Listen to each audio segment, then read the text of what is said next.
எண்ணும் எழுத்தும்.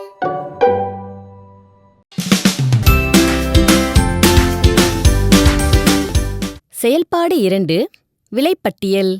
4ஆம் வகுப்பு மாணவர்களே, பயிற்சி நூலில் பக்கம் எண் 28 கொடுக்கப்பட்டுள்ள விலைப்பட்டியலை உற்றுநோக்கச் செய்து அவர்களுக்கு விருப்பமான உணவுகளை தேர்ந்தெடுத்து உண்மை விலை மற்றும் தோராய விலையை எழுதச் செய்யணும்.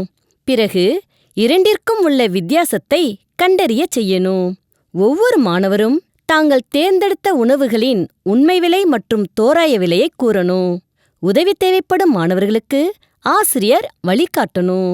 பிறகு 4ஆம் வகுப்பு மாணவர்களை அவர்களுக்குரிய பயிற்சி நூல் செயல்பாட்டை மேற்கொள்ள செய்யணும். 5ஆம் வகுப்பு மாணவர்களை பயிற்சி நூல் பக்க எண் 33 கொடுக்கப்பட்டுள்ள விலைப்பட்டியலை உற்றுநோக்கச் செய்து அதிலிருந்து பல்வேறு விதமான வினாக்களை கேட்டு கலந்துரையாடி விலை அதிகமான, விலை குறைவான, விலை உயர்ந்த, விலை மலிவான போன்ற சொற்களின் பொருளை உணரச் செய்யணும். நன்றி.